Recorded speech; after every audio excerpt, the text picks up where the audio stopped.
நாட்டோவில் Ukraine இணைவதற்கு எதிர்ப்பு தெரிவித்த ரஷ்யா யுக்ரைன் மீது போர் தொடுத்தது. இந்த போர் தொடங்கி 4 ஆண்டுகளை எட்டவுள்ளது. போரை முடிவுக்கு கொண்டுவர பல கட்ட பேச்சுவார்த்தை நடத்தியும் பலன் அளிக்கவில்லை. இதனையடுத்து 20 அம்ச சமாதான கோரிக்கைகளை முன்மொழிந்தார் அமெரிக்க அதிபர் டிரம்ப். இதனை விவாதிக்க ரஷ்யாவும் யுக்ரைனும் ஒப்புக்கொண்டன. மறுபுறம் இருதரப்பும் மாறி மாறி தாக்குதல் நடத்தி வருகின்றன. நேற்று யுக்ரைன் தலைநகர் கியூ உள்ளிட்ட பல முக்கிய நகரங்களில் 2வது நாளாக ரஷ்யா யுக்ரைனை நோக்கி ஏவுகணைகளை வீசி தொடர் தாக்குதல் நடத்தி வருகிறது.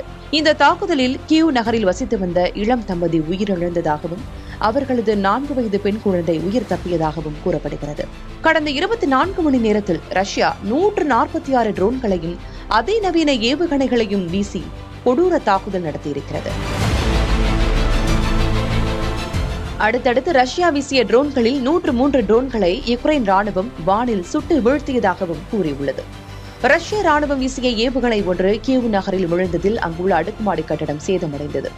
குறிப்பாக யுக்ரைனின் தெற்கு துறைமுக நகரான ஒடேசா, சப்போரிஜா மற்றும் கிரிவிரிக் ஆகிய இடங்களில் ரஷ்ய ஏவுகணைகள் பலத்த சேதத்தை கொடுத்திருக்கின்றன. அதேபோல ரயில் என்ஜின், துறைமுக கட்டுமானங்கள் பலத்த சேதமடைந்திருக்கின்றன. இரு நாட்டுக்கும் இடையிலான போர் 4 ஆண்டுகளை எட்டியிருக்கும் நிலையில் ரஷ்ய தரப்பில் இதுவரை 12 லட்சம் நபர்கள் பாதிக்கப்பட்டிருக்கிறார்கள். 2ஆம் உலகப் போருக்கு பிறகு ஒரு வல்லரசு நாடு சந்தித்த மிகப்பெரிய பேரிழப்பாக இது பார்க்கப்படுகிறது. இருதரப்பும் பேச்சுவார்த்தை நடத்தி போரை முடிவுக்கு கொண்டு வர வேண்டும் என்பதே உலக மக்களின் எதிர்பார்ப்பாக இருக்கிறது.